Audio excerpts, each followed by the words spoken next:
In just a moment, X minus one. But first, how does one man get himself into so many impossible situations?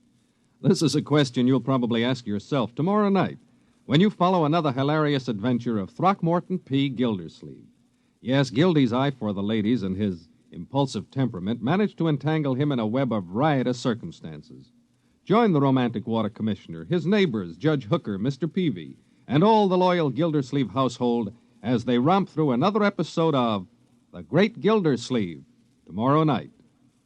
And now stay tuned for X minus one on NBC. Countdown for blast off. X minus 5, 4, 3, 2, X minus 1, fire.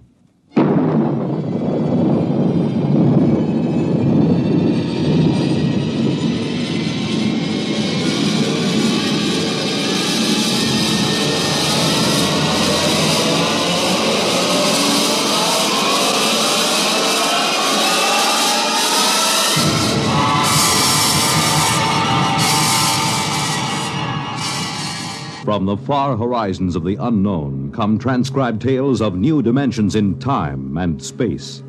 These are stories of the future, adventures in which you'll live in a million could-be years on 1,000 maybe worlds.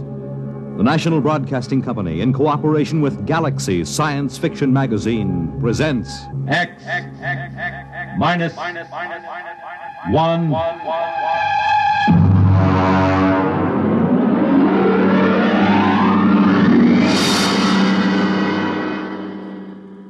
Tonight's story, The Cave of Night by James E. Gunn.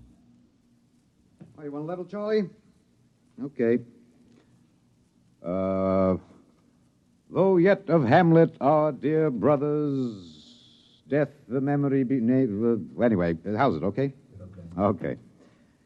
Check recording, will you? I may go over a half hour. Make sure they got another reel of tape ready, okay? All right, Look, Bill, I've just put the segments of tape together for the next week's show. I'm going to record my narrations, and we'll listen to it together tomorrow. I know this is unusual, but you're the producer, and I don't want you out on a limb that may be sawed off behind us. This week's show is liable to either win us every award from the Peabody to the Pulitzer Prize, or maybe put the network out of business. Okay, we start with the standard opening. Behind the world, etc., 40 seconds. This is Harry Anders, your editor. At 8 o'clock, after the sun has set and the sky is darkening, look up. There's a man up there where no man has ever been. He is lost in the cave of night. And the fuel tank's empty. Receiver broken. Transmitting and clear. Anyone picking this up, anyone. This is Rev McMillan calling. Notify Goddard Rock, New Mexico. No way to get back. There's a man up there where no man has ever been. He is lost in the cave of night. We all know that phrase now, the cave of night. It was written by a poet disguised in the cynical hide of a newspaper rewrite man. But it stuck. It caught the world and held it like a butterfly pinned to a board. It started with a ham, an amateur radio operator, in Davenport, Iowa. All right, Eddie. Roll the first tape in here. It's marked. Am I too close? I was up in the attic. I usually have a talk with WG73. He's in Buenos Aires. We play chess. Well, there was some kind of interference. And then all of a sudden, I heard this voice. I record most of my listening anyway, so I had the tape machine running. After I heard it, I called civil defense. That's what we're supposed to. Look, Bill, I haven't done the final editing on these tapes, so don't worry if they're a little rough. Down out of the night, flung from the darkness, came these words, the first of so many that electrified the world. Notify Goddard Rock, New Mexico. There's no way to get back. No way to get back. I'm stuck up here. No way to get down. What does it take to catch the pity of the world? A man wedged underground in Kentucky. A little girl in the bottom of a well.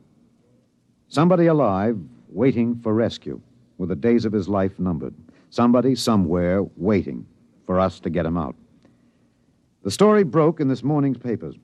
Orbiting 1,000 miles above our heads was a man, an officer of the United States Air Force in a fuelless spaceship. We're recording at the desk of Mike Bayless, senior night editor of the Continental Press National Wire. Hey, you always get a reaction like this. I remember the Floyd Collins story in the 20s. Fellow trapped in that cave in Kentucky, remember? Oh, sure. And the whole country hanging on to see if he could get out. Then there was that little girl stuck in the well. Kathy Fiskus? Yeah. We pulled all those stories out and put them on the wire for background. But this hit bigger. We got the first lead from an Air Force handout in New Mexico. They just said an experimental rocket failed to return to base. But by that time, the cat was out of the bag. Ham operators picked up those messages from Boston to Fairbanks, Alaska. Mr. Bayless, you first used the phrase the cave of night, didn't you? Yeah, I guess so. I mean, you got to get a little purple on a thing like this. People eat it up. You can't spread it on too thick. Anyway, I was lost in a cave once when I was a kid in upstate New York. I waited around for a couple of hours in the dark until they came for me. It kind of reminded me of that. It reminded the world of terrors at night, of struggling awake through nightmares. The fears of loneliness, darkness, falling, suffocation, thirst. It reminded me of Rev McMillan. And perhaps I have an advantage over all the other reporters for newspapers and radio and television because I knew Rev McMillan. I knew him in college and in the Air Force. I knew that he was testing rocket-powered craft at Goddard, but I didn't know they were so close to space. No one knew, till those messages of desperation crackled down through the atmosphere. I remembered Rev when I saw those headlines that morning.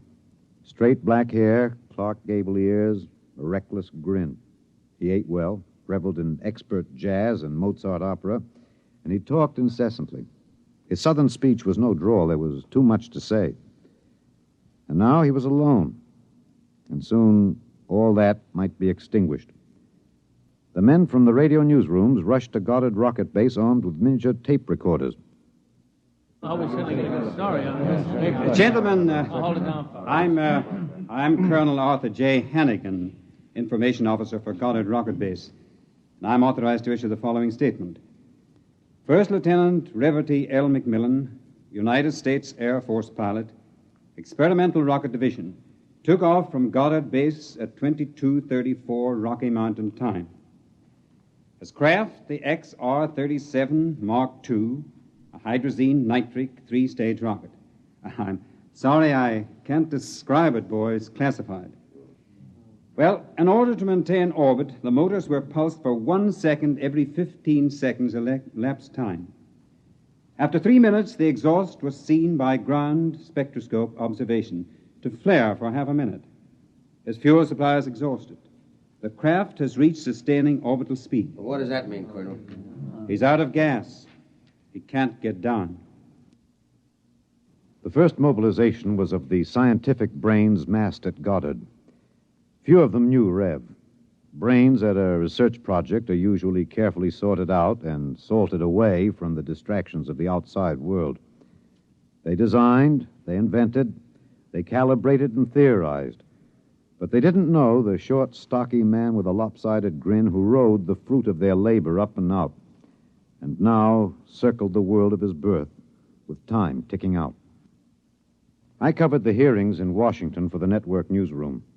I flew down from New York, and the stewardess came out every few minutes to tell the passengers the latest news. She called him Rev, although she never knew him, and once I thought I saw a tear.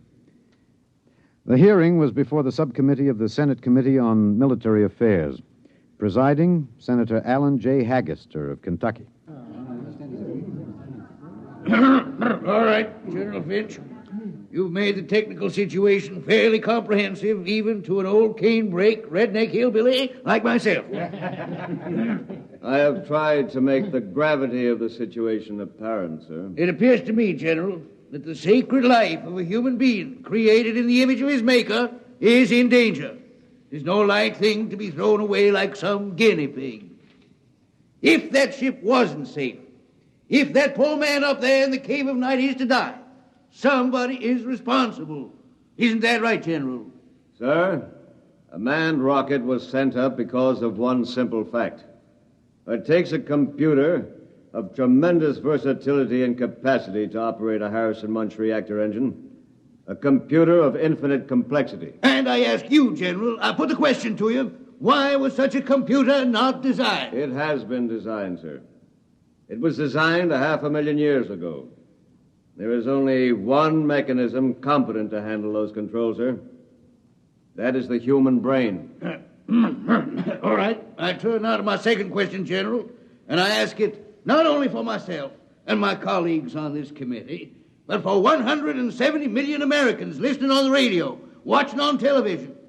With that man up there living out his last days, why was it not possible to send a ship up after him? Why was there no second ship built? For one reason, Senator, money. The appropriation for rocket research fell short by 12% of the amount needed even to build one vessel. Oh, frankly, gentlemen, the deficiency was made up by cutting corners and diverting funds from other projects. That is not the point, General. There's a man up there who's going to die. With the limited funds you gave us, we've done what we set out to do. We've demonstrated that space flight is possible, that a space platform is feasible. If there is any inefficiency, if there is any blame for what has happened, it lies at the door of those who lack the confidence and the courage and ability of their countrymen to fight free of Earth to their greatest glory. Senator, how did you vote on that?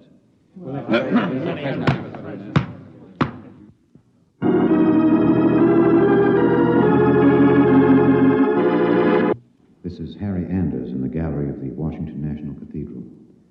This is a special prayer service called by the Dean of the Cathedral for the safety of Lieutenant McMillan and for the success of the recently announced rescue plan. The church is filled. There's a sprinkling of high Navy, Army, and Air Force uniforms. I see General Finch in the second row, next to the Secretary of the Air Force and the newly appointed Undersecretary of Defense, Mr. Winokur. Prominently displayed in the center aisle, below the ornate railing separating the pews from the altar, is the small model of Macmillan's ship. One by one now, the congregation is filing past, dropping checks, bills. I saw one child drop in 12 pennies, one by one. All contributions are to be used to defray the cost of the rescue effort. The congregation is now kneeling to pray.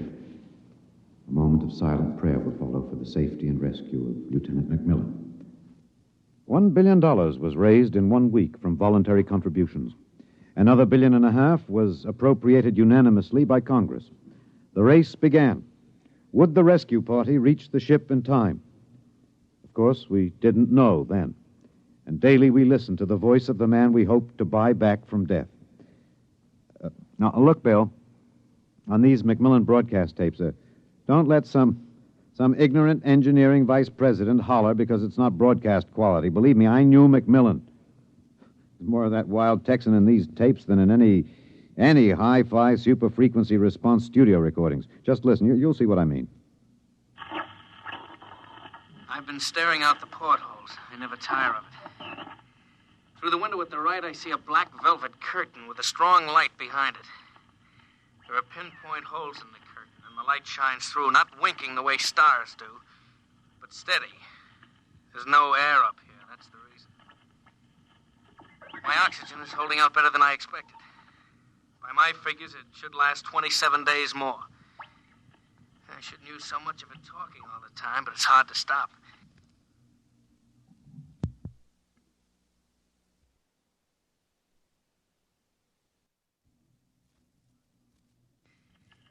Talking, I feel as if I was still in touch with the Earth. Still one of you. Even though I am way up here. Too bad the receiver is broken, but if it had to be one or the other, I'm glad it was the transmitter that came through all right. There's only one of me. There are billions of you to talk to. You can't see me now. You'll have to wait hours for the dawn. I'll have mine in a few minutes. That's the way he talked. And as we listened to the lonely voice from the night, the engineers, the scientists, the construction men worked round the clock. General Finch presented the problem in the pool interview. I asked the questions for the combined networks that afternoon. Most of you heard the complete broadcast live as he briefed the world with the clipped, laconic delivery of a soldier. There are two basic problems. We've recovered the first and second stages of the rocket. We've only to construct the third stage. The second problem is more difficult. The pilot. Lieutenant McMillan was the only man physically and psychologically qualified. We discovered that in our first program. His training and orientation took 18 months. We have now to duplicate this in 27 days. You think it's possible, General? I don't know. That's all, Mr. Anders. Stevenson, get me some coffee, will you? Black and some kind of sandwich, no butter, no mayonnaise. And then the voice from the cave asked a question and expected no answer. Do you hear me down there? Sometimes I wonder. I wish there was some way I could be sure you were hearing me. Just that one thing might keep me from going crazy. I was there the night we answered that question. I was there in a helicopter over Kansas City.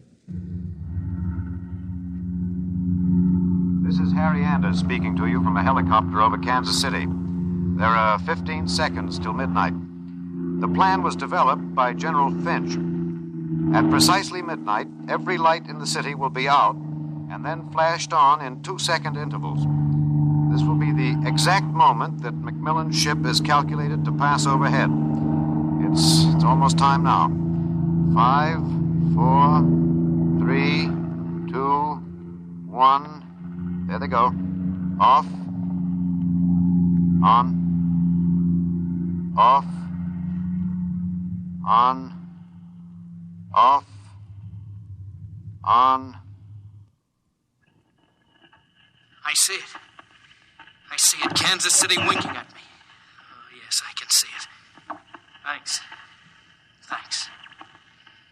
You're listening. I know that now. I'm not alone. I'll never forget. I'm waiting for you. We're recording in the press gallery of the Goddard Rocket Base main construction hangar. The vast third stage component stands before us, men swarming up and down the gantry cranes. The Mark III is being built to carry 5 men instead of 1. The pilot selection has been kept a top secret to avoid unnecessary strain on the men selected.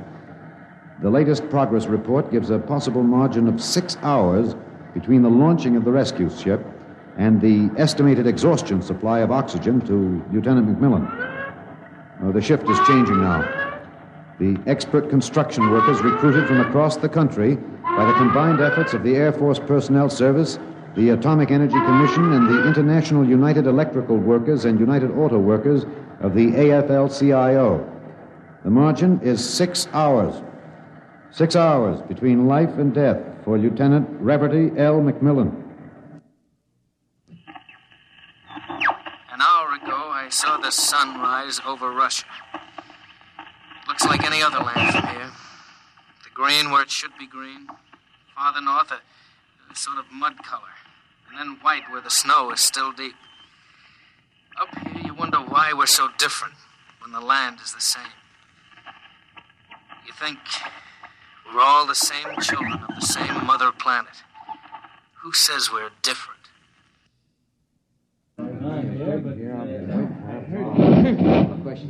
Can you hear me in the back? You're standing a little close. Well, how about this? That's better. That's better. All right, gentlemen, I have exactly 5 minutes for the press conference. Therefore, I'm not going to answer any questions. Progress report is as follows. As a safety factor, we're constructing 2 complete 3-stage rockets and 6 additional 3rd-stage components. The telemetered reports from McMillan's ship have added important additional information, and the first of the rescue vessels should be ready to be launched at the estimated time, weather permitting. Now, don't ask a question.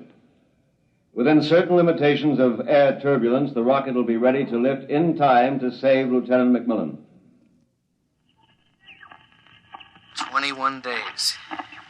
The air's bad tonight. Can't seem to get a full breath. It seems to stick in the lungs. It doesn't matter, though. But I wish you could see what I've seen.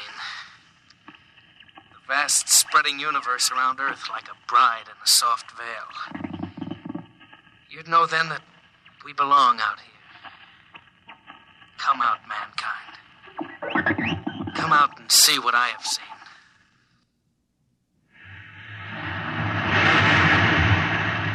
This is Harry Anders at Goddard Rocket Base. The Harrison Munch reactor engine for the first third-stage rescue is being tested here at Goddard. You can hear the roaring of the gases in the test chamber behind me. The work has been stepped up as a new calculation based on the increased temperature reading from McMillan's ship indicates that the exhaustion time will be some 6 hours earlier than originally estimated. The margin of rescue will be in minutes. Air very bad. Better hurry. Can't last much longer. It's silly, of course you'll hurry. But I don't want anyone feeling sorry for me. I've seen the stars clearly. But more than this, I've seen the earth. There where I have lived and loved. I have known it better than any man. And loved it better. And known its children better. Goodbye. I have a better tomb than the greatest conqueror Earth ever bore. Do not disturb.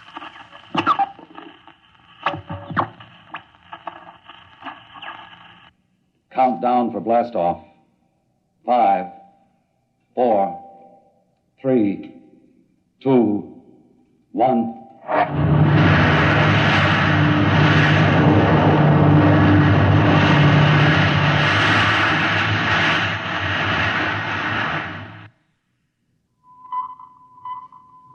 Anders, tape 323.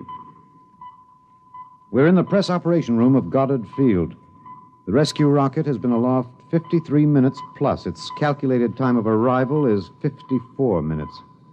You will hear the voice of General Beauregard Finch on a direct pickup from the rescue vessel, which has been named unofficially the Lifesaver. Silent crowds have collected at the outer perimeter of the rocket base, as if by their presence they might help it. Here it comes. Quiet. The next voice you hear will be General Finch aloft in the rescue ship. The voice quality may not be good. He's speaking over a throat mic in his pressure suit.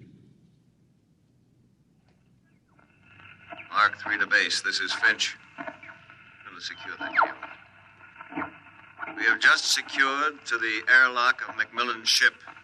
I'm now entering the lock. The inner door is closed. I have closed the outer door. The inner door is cycling. Now it is open. Bring in those oxy bottles, will you? The bulkhead to the control room is open.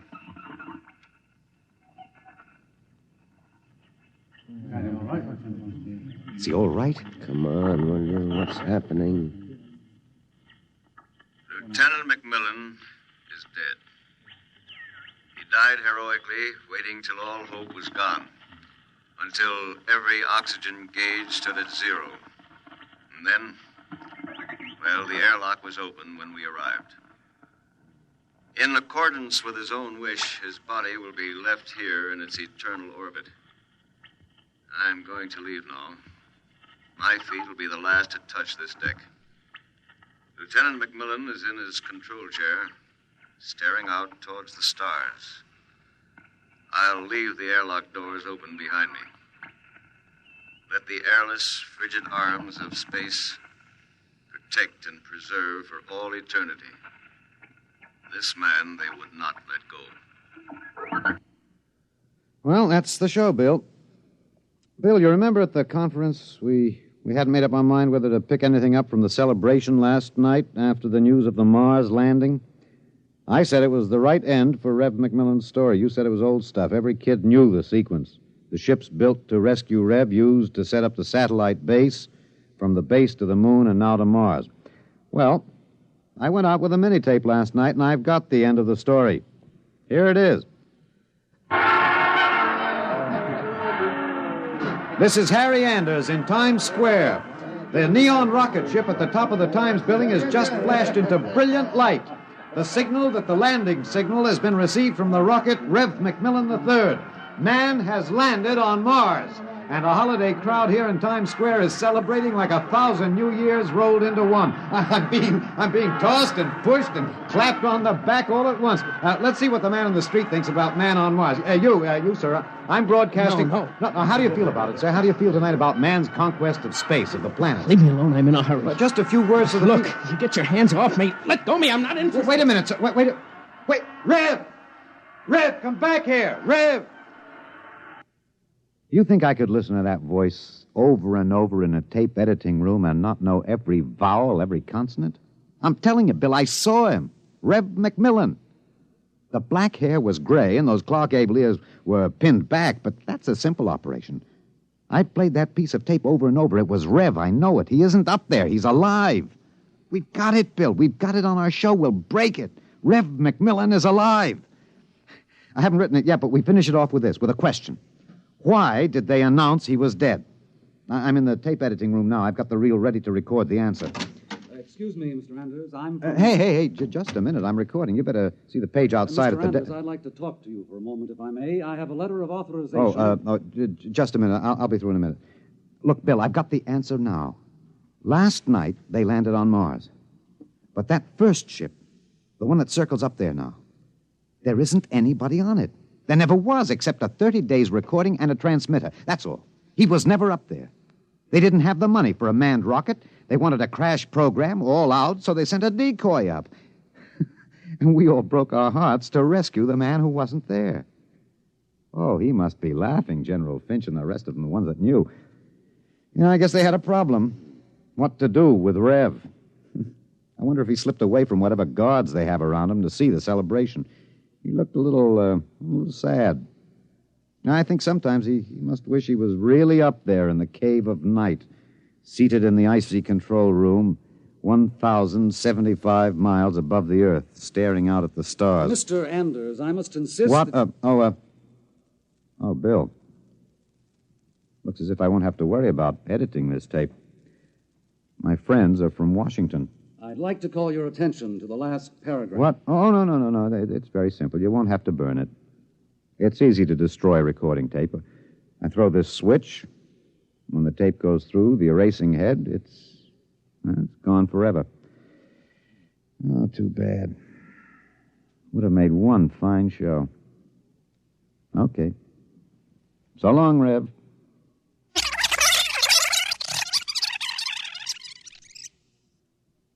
You have just heard X-1, presented by the National Broadcasting Company in cooperation